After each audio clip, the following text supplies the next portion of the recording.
Heç düşünmüsünüzmü niyə bəzi insanlar ən təkzib edilməz faktlarla qarşılaşsalar belə yenə də öz bildiklərindən dönmürlər? Niyə bir mübahisə zamanı qarşı tərəfin arqumentləri nə qədər məntiqli olsa da biz sanki kar oluruq və yalnız öz həqiqətimizi qışqırırıq? Bu sadəcə inadkarlıq deyil. Bu, insan psixologiyasının ən dərin və ən təhlükəli dəhlizlərinə açılan bir qapıdır. Təsdiqləmə meyli. Zehnimiz bir obyektiv deyil, bir filtrdir. O dünyanı olduğu kimi görmür, görmək istədiyi kimi formalaşdırır.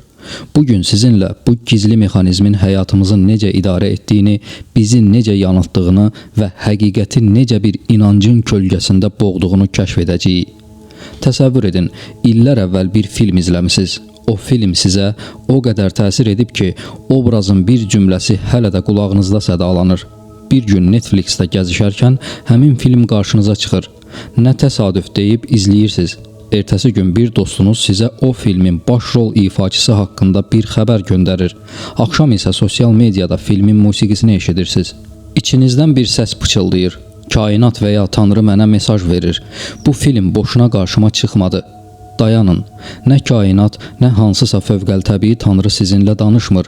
Siz sadəcə bir psixoloji fenomenin qurbanısınız. Gün ərzində beyniniz minlərlə informasiya axınına məruz qalır. Amma siz o axının içindəki minlərlə başqa filmi, başqa xəbərləri və reklamları görmədiniz. Çünki zehniniz yalnız tanış olanı, inandığını və sevdiyini seçib çıxardı. Digər hər şeyi zibil qutusuna atdı. Bax, bu təsdiqləmə meylidir. Biz sübut axtarmırıq. Biz sadəcə haqlı olduğumuzu hiss etmək istəyirik. İnsan beyni təkamül prosesində enerji qənaəti etmək üçün proqramlaşdırılıb. Hər şeyi yenidən sorğulamaq beyin üçün ağır bir metabolik yükdür. Məhz buna görə də hazır cavablar sistemi olan inancılar, istər dini, istər ideoloji, istərsə də şəxsi inancılar beyin üçün bir növ psixoloji təhlükəsizlik kəməri rolunu oynayır. Lakin bu kəmər bizi qoruduğu qədər də hərəkətsiz qoyur.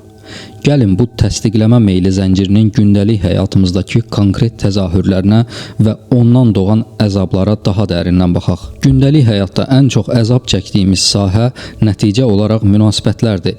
Bir çoxumuz gənc yaşlarımızda kinolardan, kitablardan və ya valideynlərimizin yarımçıq qalmış arzularından bir ideal partnyor və ya mükəmməl dost inancı formalaşdırırıq. Məsələn, inanırsınız ki, həqiqi dost hər vəziyyətdə məni müdafiə etməlidir. Artıq bu inanc sizin hazır cavabınızdır. Dostunuz bir gün sizin səhvinizi üzünüzə deyəndə, beyniniz bu məlumatı inkişaf üçün fürsət kimi deyil, inancın sarsılması kimi qəbul edir. Təsdiqləmə meyli dərhal işə düşür. O mənim tərəfimi tutmadı. Deməli sadiq deyil. Siz həmin insanın illərlə etdiyi fədakarlıqları bir saniyədə silir, yalnız həmin səhvi təsdiqləyən detalları toplamağa başlayırsınız. Nəticə, boş yerə çəkilən kədər, bitən dostluqlar və dəyişməyən qatı bir daxili dünya. İş həyatında bir çox insan belə bir inanca sahibdir. Mən çox çalışıramsa, mütləq mükafatlandırılmalıyam. Bu, ədalətli səslənə bilər, amma həyatın soyuq həqiqəti fərqlidir.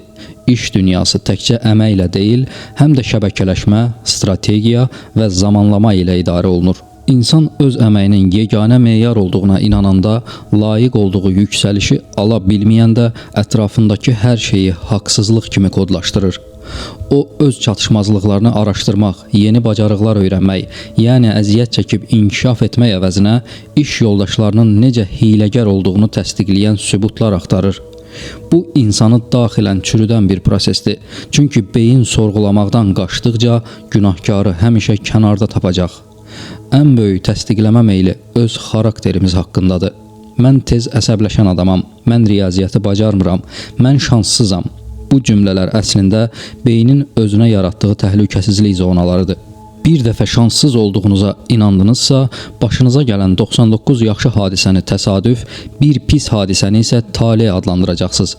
İnsan niyə özü haqqında negativ bir inancı müdafiə edir?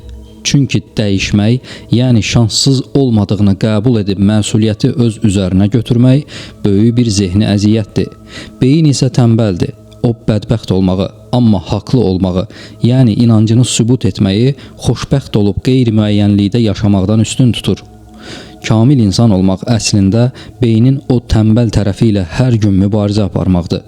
dinlərin və hazır ideologiyaların təklif etdiyi mütləq həqiqət paketləri insanı bir müddət sakitləşdirə bilər. Amma bu, fırtınalı dənizdə lövbəri quma deyil, dumanın içinə atmağa bənzəyir. Gec-tez reallığın qayaları o gəmini parçalayacaq. İnkişaf üçün lazım olan əziyyət fiziki deyil, intellektualdır. Bu, özümüzə ən çox güvəndiyimiz anlarda belə bəlkə də mən yanılıram sualını verə bilməkdir. Sorğulamaq, inandığınız şeyin əksini müdafiə edən ən ağıllı insanı tapıb, onu həqiqətən anlamağa çalışmaqdır. Araşdırmaq, məlumatı sadəcə qəbul etmək deyil, onun mənbəyini və məntiqi zəncirini sınağa çəkməkdir. Gündəlik həyatınızdakı əsəb və kədərlərin böyük hissəsi reallığın özündən deyil, reallığın sizin olmalıdırlar inancınıza uymamasından qaynaqlanır. Həyat sizə heç nə borclu deyil. Dostlarınız sizin təsəvvür etdiyiniz kimi davranmaq məcburiyyətində deyil. Dünya ədalətli olmaq məcburiyyətində deyil. Bu soyuq həqiqətləri qəbul etdiyiniz an artıq faktları inancınıza uyğunlaşdırmaq üçün enerji sərf etməyəcəksiniz. Gözünüzdəki o rəngli eynəkləri çıxarıb atdıqda dünya bəlkə daha rəngsiz görsənəcək, amma daha aydın olacaq və yalnız o aydınlıqda insan daxili sükunətə, yəni həqiqi kamilliyə çatır. Unutmayın, beyniniz sizi rahat saxlamağa çalışır, amma ruhunuzun ehtiyacı olan şey rahatlıq deyil, həqiqətdir. Çünki yalnız həqiqət sizi azad edə bilər. Digəl ki, bu azadlığın qiyməti hər gün yenidən sorğulamaq əziyyətidir. Yer kürəsində 4000-dən çox dini inanc, minlərlə fərqli fəlsəfi cərəyan var. Amma maraqlı bir qanunayğunluq mövcuddur. İnsanların 99%-i elə zənn edir ki, kainatın ən böyük və sarsılmaz həqiqəti məhz onun doğulduğu evdə, onun valideynləri tərəfindən ona pıçıldanan inancdır. Əgər siz Hindistanda doğulsaydınız, bugün inandığınız dəyərlər üçün deyil, bəlkə də tamamilə fərqli bir rituallar silsiləsi üçün canınızdan keçməyə hazır olacaqdınız. Lakin beynimiz bu coğrafi təsadüfü qəbul etmək istəmir. Çünki qəbul etmək sahib olduğunuz hər şeyin bir ehtimal olduğunu etiraf etməkdir. Bu isə təhlükəli bir boşluqdur. İnsan özünü o boşluqdan qorumaq üçün inancını sarsılmaz bir qalaya çevirir. Və ən acınacaqlısı budur. Nəinki dünyadakı digər 4000 inancı, hətta ömrü boyu müdafiə etdiyi, uğrunda müharibəyə hazır olduğu öz kitabını belə bir dəfə dərindən, tənqidi nəzərlə oxumayan adamlar sosial şəbəkədə kiçik bir tənqid görəndə vulkan kimi püskürürlər. Niyə əsəbləşirsiniz? Heç bu sualı özünüzə vermisinizmi? Əgər kimsə sizə 2 + 2 5 edir desə, siz ona qəzəblənmirsiniz. Sadəcə gülümsüyürsünüz, çünki həqiqətdən əminsiniz. Amma birisi sizin inancınızı, mentalitetinizi və ya müqəddəs saydıqlarınızı tənqid edəndə iç kəfənləriniz yırtılırsa, bunun tək bir səbəbi var: qorxu. Ümumiyyətlə qəzəb beyninizin sizə göndərdiyi gizli bir mesajdır. Diqqətli ol, qarşıdakı arqument sənin illərdir sığındığın o qalanı yıxa bilər. Əgər bu inanc yıxılsa, sən kimsən, sənin kimliyin nədir? Beyniniz bu ekzistensial böhranı yaşamaqdan qorxduğu üçün ən asan yolu seçir: hücum. Argumentə argumentlə cavab vermək əvəzinə qarşı tərəfin şəxsiyyətinə hücum edirsiniz, təhqir edirsiniz, onu kafir, vətən xaini və ya əxlaqsız adlandırırsınız. Bu intellektual acizliyin ən son nöqtəsidir. Siz əslində qarşınızdakını deyil, öz içinizdəki o şübhə səsini boğmağa çalışırsınız. Bu problem təkcə dinlə bitmir. Bizim əxlaq, ailə dəyərləri və ya mentalitet dediyimiz anlayışlar da çox vaxt bu təsdiqləmə meylinin oyuncağına çevrilir. Bu mənzərəyə diqqət edin. Bir kişi sosial şəbəkədə qısa ətək geyinən və ya azad fikirli bir qadının şəklinin altında ən ağır təhqirləri yazır.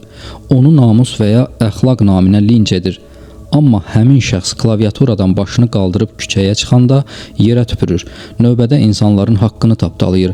İş yerində rüşvət alır və ya rüşvət alan yoldaşına halaldır, dolanmağı bacarır deyib susur.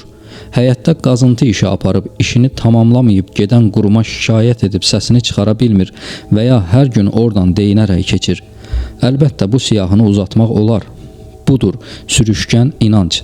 Onun üçün namus yalnız bir qadının geyiminə sıxışdırılmış kiçik bir anlayışdır.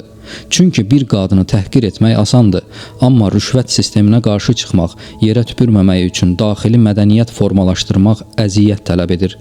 İnsan beyni yenə öz tənbəlliyini nümayiş etdirir.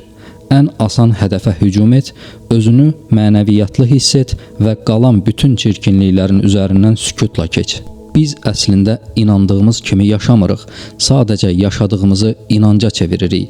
Öz səhvlərimizi örtbasdır etmək üçün elə bir inanc sistemi qururuq ki, orada həmişə başqaları daha günahkar, başqaları daha əxlaqsızdır. Bu vicdanı susturmağın ən effektiv yoludur. Əgər siz bir arqument qarşısında soyuqqanlılığınızı itirirsinizsə, deməli araşdırmalı olduğunuz çox şey var. Kamil insan o deyil ki, hər şeyin cavabını bilir. Kamil insan odur ki, öz inancının nə qədər kövrək olduğunu bilir və hər kəsin fərqli pəncərədən baxmaq haqqına hörmət edir. Həyatın o soyuq və çılpaq həqiqətləri ilə üzləşməkdən qorxmayın. Bəlkə də o qırılan inancların altından daha dürüst, daha kamil və daha vicdanlı bir siz çıxacaq. Pərdəni qaldırın, çünki həqiqi əxlaq kütləyə qoşulub kimisə linç etmək deyil, heç kimin görmədiyi yerdə belə öz daxili dürüstlüyünü qorumaqdır. İndi isə bu mövzumuzu 1000 illər əvvəldən gələn, lakin bugünün insanı üçün hələ də ən böyük dərs olan o məşhur hekayə ilə bitirək. Hələ eradan əvvəl 6-cı əsrdə yaşamış Lao Tzu'nun yazdığı bu hekayə insanların necə tələsik hökmlər verdiyini və həqiqətin o hökmlərdən nə qədər uzaq olduğunu gözlər önünə sərir. Qədim zamanlarda bir kənddə çox kasıb bir qoca yaşayırdı. Amma bu qocanın elə gözəl, elə sağlam bir atı var idi ki, ölkənin kralı belə ona həsəd aparırdı. Kral at üçün qocaya ağlasığmaz sərvətlər təklif etsə də, qoca hər dəfə eyni cavabı verirdi. Bu at mənim üçün sadəcə bir heyvan deyil, bir dostdur. İnsan dostunu satarmı? Bir səhər qoca oyanır ki, at yoxdur, qaçıb gedib. Bütün kənd cəmaatı qocanın başına toplaşır. Hamısı eyni inancı paylaşır, hamısı eyni hökmü verir. Sən nə qədər axmaq adamsan. Bu atın bir gün oğurlanacağı bəlli idi. Krala satsaydın, ömrünün sonuna qədər bəy kimi yaşayardın. İndi isə həm atın getdi, həm də heç nəyin qalmadı. Nə böyük bədbəxtlik. Qoca sakitcə onlara baxır və deyir: hökm verməkdə tələsməyin, sadəcə at yoxdur deyin. Çünki həqiqət budur. Ondan sonrası sizin inancınız və uydurmanızdır. Atın yox olması bir bədbəxtlikdir, yoxsa bir lütfdür, bunu hələ heç kim bilmir. Kəndlilər qocaya güldülər. Onlar üçün həqiqət bəlli idi. At yoxdursa, bu bədbəxtlikdir. Aradan 15 gün keçdi. At bir gecə qəfildən geri döndü. Amma tək yox, özü ilə bərabər dağlardan gətirdiyi 12 vəhşi atı da qocanın həyətinə gətirdi. Kəndlilər dərhal qocanın yanına qaçdılar. Qoca, sən haqlı çıxdın. Atın itməsi bədbəxtlik deyilmiş, əksinə böyük bir bəxt imiş. İndi bir sürün var. Nə böyük xoşbəxtlik. Qoca yenə eyni təmkinlə cavab verdi. Yenə hökm verirsiniz. Yenə inandığınız senarini həqiqət sanırsınız. Sadəcə at geri döndü deyin. Bunun bir bəxt, yoxsa lənət olduğunu kim bilir? Bu kitabın hələ oxunmamış sonraki səhifəsidir. Bir həftə keçmədi ki, qocanın tək oğlu vəhşi atları əhilləşdirməyə çalışarkən atdan yıxıldı və hər iki ayağı sındı. Kənd əhli yenə iş başında idi. Vay vay, qoca, sən yenə haqlı çıxdın. Bu atlar sənə bəxt gətirmədi. Tək oğlun şikəst qaldı. Sənə baxacaq kimsə yoxdur. İndi həqiqətən bədbəxtsən. Qoca gülümsüyərək cavab verdi. Siz heç vaxt öyrənməyəcəksiniz. Bu qədər tez hökm verməyin. Oğlumun ayağının qırılması sadəcə bir hadisədir. Bunun bir fəlakət olduğunu hardan bilirsiniz? Həyat kiçik parçalardan ibarətdir. Bütünü görmədən hökm vermək zəiflərin işidir. Bir neçə ay sonra ölkədə müharibə başladı. Kralın ordusu bütün gəncləri məcburi şəkildə orduya toplamaq üçün kəndə gəldi. Kəndin bütün gənclərini apardılar və hamısı müharibədə həlak oldu. Amma qocanın oğlu ayağı şikəst olduğu üçün aparılmadı. Kəndlilər göz yaşları içində qocanın yanına gəlib dedilər: oğlun yanında qaldı, bizimkilər isə öldü. Sənin oğlunun ayağının qırılması nə böyük xoşbəxtlik imiş. Qoca son nöqtəni qoydu.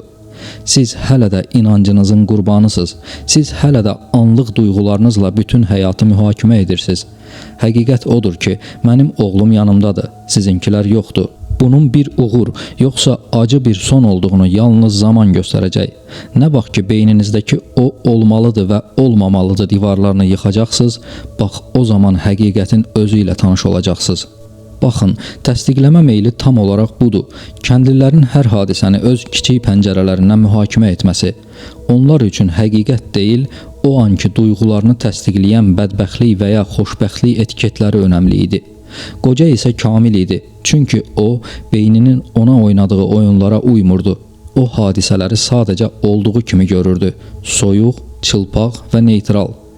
Biz də gündəlik həyatımızda, sosial mediada, dinimizdə, ailəmizdə hər hadisəyə dərhal bir etiket yapışdırırıq. Bir tənqid görəndə bədbəxtlik deyib hücum edirik. Bir tərif eşidəndə xoşbəxtlik deyib korlaşırıq.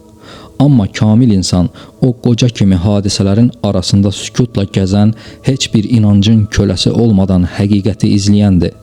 Bu videonu izlədikdən sonra həyata baxarkən özünüzə sual verin. Mən kəndlilərdən biriyəm, yoxsa o müdrik qoca? Hökmlərinizi kənara qoyun. Çünki həyat sizin ona inandığınız rənglərdən qat-qat daha böyük və daha dərindir. Həqiqətin arxasınca getmək üçün öz inanclarınızı qurban verməyə hazırsınızsa, əsl səfəriniz hələ indi başlayır. Sona qədər izlədiyiniz və kanala dəstək olduğunuz üçün hər birinizə ayrılıqda təşəkkürümü bildirirəm. Növbəti videoda görüşənədək.